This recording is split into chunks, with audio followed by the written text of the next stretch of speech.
Thanksgiving ranks amongst one of the most important holidays of the year. So today I prepared one of the many dishes that I showcase in our traditional Thanksgiving feast. I grew up in a very big family, and traditions was a part of everything that I've known. So through the years, in the 28 years of marriage, I've instilled some of those traditions in my children in hopes that they'll pass it along to their families and their children in the future. And today I'm going to share the first of many of the dishes that are going to feature on my Thanksgiving spread. I'm going to show you my easy step-by-step for my version of sweet potato casserole. Let's get started.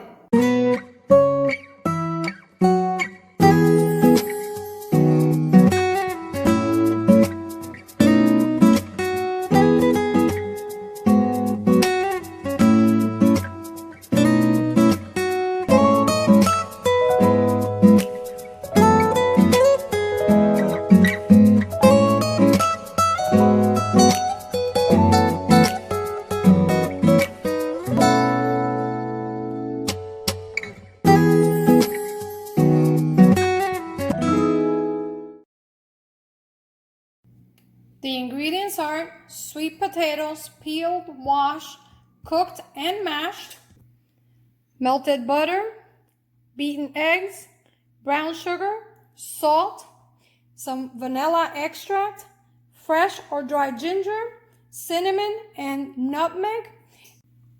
For the topping, we need old-fashioned rolled oats, brown sugar, flour, coconut flakes, and melted butter. We have to mash our sweet potatoes, and to do that we have to cook them. And you could either boil them in some salted water, or you can place them on a steamer or an Instapot to steam like I have here. So I've placed all my sweet potatoes in the Instapot. I'm going to add about a cup of water to it. I'm also going to add the stick of cinnamon. The cinnamon is just going to begin flavoring the sweet potatoes right from the start, which is always a good idea to season throughout the cooking process. And we also want to salt it slightly. We don't want to over salt, but we do have to add a little bit of salt to our sweet potatoes. And of course, when we're making the sweet potato casserole, we can taste it. But to start, we're going to go ahead and add 1 teaspoon of salt and coat it throughout. And since we're going to steam our sweet potatoes, we don't have to toss it around. The Instapot is very convenient because it cooks quickly without having to add too much water, and that's going to help when we mash the sweet potatoes so that we don't have to worry too much about the water content on the sweet potato. I'm going to set my Instapot for 20 minutes and allow the sweet potato to steam. I allowed the pressure cooker to decompress and release some of that pressure from the pot before I opened it, but I just want to point out that as soon as I open the pot, the aromas and the scent of the cinnamon is overwhelming. It smells absolutely beautiful in my kitchen right now. And you want to mash your sweet potatoes while they're still warm, and that's going to make it easier for you to just mash it. And what you're looking for is a very smooth sweet potato puree. Sweet potatoes are very easy to mash, and you can use any number of gadgets to do that. You can use a pastry cutter and just mash it, or one of these, which is one of my relics, but it's my most treasured masher. Or of course, you can use a potato ricer. Remember that what we're looking for is a very smooth texture sweet potato. So for as long as you get a smooth puree, we're good. Of course, if you like your sweet potato casserole chunky, that's fine. In my case, I'm looking for a very smooth sweet potato puree. This is my children's favorite side dishes, whether it's for special holidays or just any day of the week. They really like it. The good thing about using the potato ricer is that it also removes most of the extra fibers. And what we end up with is a puree that is smooth but yet still keeps its shape, which is exactly what I'm looking for. And this is one of the reasons why I prefer using a steamer as opposed to boiling my sweet potatoes, because you can control the amount of liquid that remains in your vegetables when you steam them. Of course, if you don't have an Instapot or a steamer, you can cook your sweet potatoes in the stovetop and drain them, bring them back to the stovetop on low heat and allowing them to sort of cook a little longer, just being careful that they don't stick or burn in the bottom of their pot. And as it cooks, it will also evaporate the excess water on your sweet potato. So that's just a little tip or a secret for those of you that may or may not have a steamer. The recipe calls for ginger, and I normally dehydrate and dry my own ginger, but since I don't have any dry ginger, I'm gonna grate some fresh ginger. And when I buy my ginger, I peel it and I pop it in zip bags and keep them in the freezer, and it's always ready to use on demand. So using a microplane, being very careful because they're very sharp, we want to grate the ginger. And I want to get enough ginger or fresh ginger. And if you notice in the back of the microplane, you can see the ginger and it's finely grated, which is the reason why I really love my microplane. And we want to continue grating the ginger, and what stays behind is actually the excess fiber of the ginger, which you can use later and just pop it in some boiling water and make some tea, which is delicious. Start by making the topping, and we want to take all the dry ingredients and mix them together. We want to mix them well to combine them. You just want to make sure that you get everything nicely mixed. And of course, this is optional. You can make this sweet potato casserole without the topping if you like. This adds a very nice flavor to it. If you're making your casserole as a side dish, you can omit this. But this is how my children like it, and they enjoy it very much. Once you get all your ingredients nicely combined, you want to add the butter. And you want to mix it. Okay. Using unsalted butter. This topping can be made using just about anything, but these are the flavors that I like.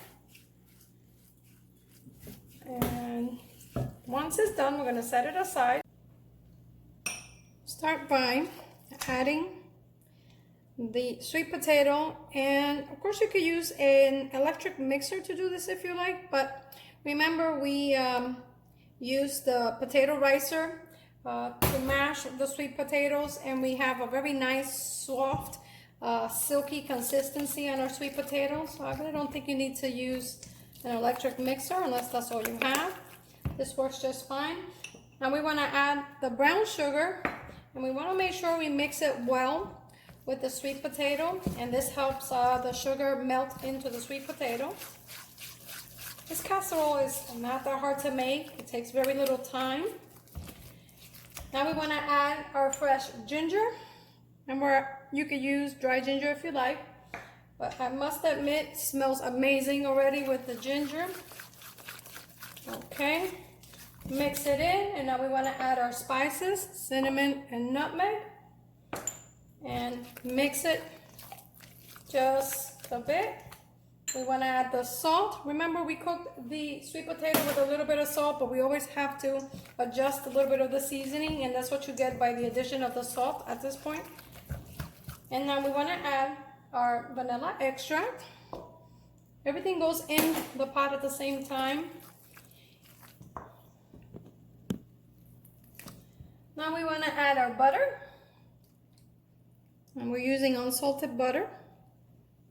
Whenever possible, I use unsalted butter in most of my recipes. I like to adjust the fat that goes into my meals as well as the salt content. Remember, you can always adjust the seasoning. Now we want to add the milk.